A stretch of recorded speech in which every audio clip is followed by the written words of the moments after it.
ఆడపిల్ల పడితే ఇంట్లో అమ్మవారు పుట్టినట్టే. అన్నం పెడతాడు పాపకి, వాడు పెడితే తింటుంది అన్నం. ఇలా ఉంటుంది సార్ బక్కగా. పొద్దునే ఒక 2 hours ఆవిడతోనే గడుపుతాం. దానికి తినడానికి నిజంగా ప్రోమోలో ఈ పార్ట్ చూసిన తర్వాత చాలా అంటే చాలా ఎమోషనల్ గా అనిపించింది. ఈ మూమెంట్ కోసం ఓన్లీ చిరంజీవి గారు, రామ్ చరణ్ గారే కాదనమాట, యావత్ మెగా ఫ్యామిలీ ఫ్యాన్స్ అందరూ కూడా కొన్ని సంవత్సరాలు అయితే వెయిట్ చేశారు ఈ మూమెంట్ కోసం.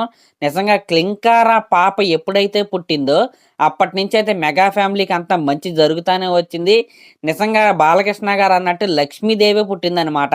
అయితే క్లింకారా పాప యొక్క ఫోటోని అయితే అఫీషియల్ గా వీళ్ళైతే ఎక్కడా రివీల్ చేయలేదనమాట. క్లింకారా పాప రామ్ చరణ్ గారిని ఎప్పుడైతే నాన్న అని పిలిచిద్దో అప్పుడైతే అఫీషియల్ గా ఆయనే రివీల్ చేస్తామని అయితే చెప్తున్నాడు. అది కూడా ఈ ప్రోమోలో అయితే చెప్పాడు. అయితే మన పెద్ద తిరుపతి వెళ్ళినప్పుడు పాప ఫేస్ అయితే కనపడిపోయింది. అది నిజంగా దైవ సంకల్పమే అనుకోవాలి. క్లింకారా పాపకు సంబంధించిన ఒక క్యూట్ వీడియోని అయితే నిన్నైతే మన ఉపాసన గారు అయితే పోస్ట్ అయితే చేశారు ఇన్స్టాగ్రామ్ లో. మన రామ్ చరణ్ గారిని అయితే ఫస్ట్ టైం అయితే టీవీలో అయితే చూసి ఆవిడైతే ఆయన అయితే గుర్తుపెట్టి చాలా క్యూట్ గా అయితే అడుగుతుంది అనమాట. ఆ వీడియోని అయితే పోస్ట్ అయితే చేశారు. ఎవరైనా చూడకపోతే చూడండి. ఇంక ఇది పక్కన పెడితే నిన్న రాత్రి జరిగింది game changer cinema pre release event అయితే కాదు, ఖచ్చితంగా బాబాయ్ అబ్బాయి రీయూనియన్ అనే చెప్పుకోవాలి. నిజంగా అసలు వాళ్ళిద్దరిని అలా పక్క పక్కన చూస్తూ ఆ బాండింగ్ ని చూస్తా ఉంటే 2 కళ్ళు సరిపోలేదు. ఫ్యాన్స్ కి అయితే హై ఫీస్ట్ అనే చెప్పాలి. సరిగ్గా 6 ఏళ్ల క్రితం రంగస్థలం సినిమా సక్సెస్ మీట్ లో ఎలాంటి మూమెంట్స్ అయితే జరిగాయో సేమ్ అలాంటి మూమెంట్స్ నిన్నైతే రిపీట్ అయ్యాయి అనమాట. నిజంగా మెగా ఫ్యాన్స్ కి అయితే కన్నుల పండుగనే చెప్పాలి. మన రామ్ చరణ్ గారు పవన్ కళ్యాణ్ గారి గురించి మాట్లాడతాం, అలాగే మన పవన్ కళ్యాణ్ గారు రామ్ చరణ్ గారి గురించి మాట్లాడతాం ఏదైతే ఉందో నిజంగా అసలు చాలా అంటే చాలా బాగా అనిపించింది. ఇంకా నిన్న రాత్రి లాస్ట్ లో పవన్ కళ్యాణ్ గారు ఒక మాట అయితే అన్నారు, బాక్స్ ఆఫీస్ బద్దలైపోవాలని. షూర్ షాట్ అనమాట. గేమ్ చేంజర్ సినిమాతో బాక్స్ ఆఫీస్ అతలాకుతలం అయిపోద్ది, అసలు మామూలుగా ఉండదు. గేమ్ చేంజర్ సినిమా రేజ్ అయితే అసలు నిన్న రిలీజ్ అయిన 2 పాటలు కూడా ఇన్స్టెంట్ చాట్ బాస్టర్లు అయితే అయిపోయాయి. ఇప్పుడు ఎక్కడ విన్నా సరే ఆ 2 పాటలు అయితే వినపడతాయి. నిజంగా నెక్స్ట్ లెవెల్ సాంగ్స్ అయితే మనకైతే ఇచ్చాడు తమనన్న. ఇంకా పవన్ కళ్యాణ్ గారు ఏమన్నారయ్యా అంటే చిరంజీవి గారు, సురేఖ గారు తల్లి తండ్రితో సమానం అని, అలాగే రామ్ చరణ్ గారికి పవన్ కళ్యాణ్ గారు బాబాయ్ అయినప్పటికీ కూడా రామ్ చరణ్ గారు సొంత తమ్ముడితో సమానం అని ఆయన అయితే అన్నాడు. అలాగే పవన్ కళ్యాణ్ ఉన్నా, రామ్ చరణ్ ఉన్నా, ఏ హీరోలు ఉన్నా కానీ దానికి మూలం మెగాస్టార్ చిరంజీవి గారు.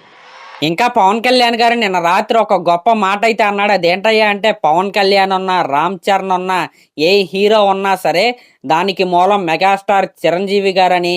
మీరు గేమ్ చేంజర్ అని అరిచినా లేకపోతే ఓజీ అని అరిచినా సరే దానికి ఆద్యులు మెగాస్టార్ చిరంజీవి గారే అని, మన మూలాల్ని మనం మర్చిపోకూడదని పవన్ కళ్యాణ్ గారు అయితే చెప్పారు. నిజంగా మనం ఏ స్థాయిలో ఉన్నా సరే మనం ఎదిగేటప్పుడు ఎవరు చేయి పట్టుకున్నాం అనేది అయితే మర్చిపోకూడదు. ఎవరి వల్ల మనం ఈ స్టేజ్ మీద ఇలా నుంచుని మాట్లాడుతున్నాం అనేది కూడా మర్చిపోకూడదు. అలా మర్చిపోకుండా చిరంజీవి గారి పేరు శిఖరం పైన ఉంచే వ్యక్తులే మన రామ్ చరణ్ గారు, మన పవన్ కళ్యాణ్ గారు. ఇంకా నాకు బాగా నచ్చిన మూమెంట్ ఏంటంటే నిన్న మొత్తం ఈవెంట్ అయిపోయిన తర్వాత రామ్ చరణ్ గారి భుజం మీద అలా చెయ్యేసుకుని అలా కాన్వే ఎక్కించుకుని పవన్ కళ్యాణ్ గారు అయితే తీసుకెళ్లారనమాట. నిజంగా వాళ్ళ బాండింగ్ కి ఎటువంటి దిష్టి తగలకూడదని నేనైతే అనుకుంటా. నిజంగా నెక్స్ట్ లెవెల్ అనమాట, నెక్స్ట్ లెవెల్ అంతే. ఇంకా నేను వీళ్ళిద్దరు మూమెంట్స్ తర్వాత మ్యాన్ ఆఫ్ ద మూమెంట్ ఎవరయ్యా అంటే మన తమనన్న. నిజంగా గేమ్ చేంజర్ సినిమాకి చాట్ బాస్టర్ ఆల్బమ్ ఇచ్చాడనే చెప్పాలి. ముఖ్యంగా నిన్న రాత్రి రిలీజ్ అయిన 2 సాంగ్స్ ఏవైతే ఉన్నాయో నిజంగా అప్పుడే జనాల్లోకి అయితే వెళ్ళిపోయా. 2 సాంగ్స్ కూడా ఇన్స్టెంట్ చాట్ బాస్టర్లో. అలాగే సినిమా రిలీజ్ అయిన తర్వాత అయితే ఇప్పుడు ఒక లెవెల్లో ఉంది ఆల్బమ్ కదా. సినిమా రిలీజ్ అయిన తర్వాత ఎక్కడ చూసినా సరే గేమ్ చేంజర్ సాంగ్సే వినపడతాయి. ఇదైతే గుర్తుపెట్టుకోండి. వీడియో సాంగ్స్ అయితే నెక్స్ట్ లెవెల్ అంతే. మీ టికెట్ వర్త్ సాంగ్స్కే అయిపోద్ది. ఆ రేంజ్ లో ఉంటుంది సినిమా. సరే, మన అన్స్టాపబుల్ కి సంబంధించిన మన రామ్ చరణ్ గారి ఎపిసోడ్ కి సంబంధించిన ట్రైలర్ అయితే రిలీజ్ అయింది. ఎవరైనా చూడకపోతే చూడండి. నిజంగా చాలా అంటే చాలా బాగుంది, చాలా ఎమోషనల్ గా కూడా ఉంది. సరే, మరి లాస్ట్ లో నా ఛానల్ కనుక మీరు ఫస్ట్ టైం చూస్తున్నట్టయితే సబ్స్క్రైబ్ చేసుకోండి, అలాగే ఒక కామెంట్ అయితే చేయండి. Thank you.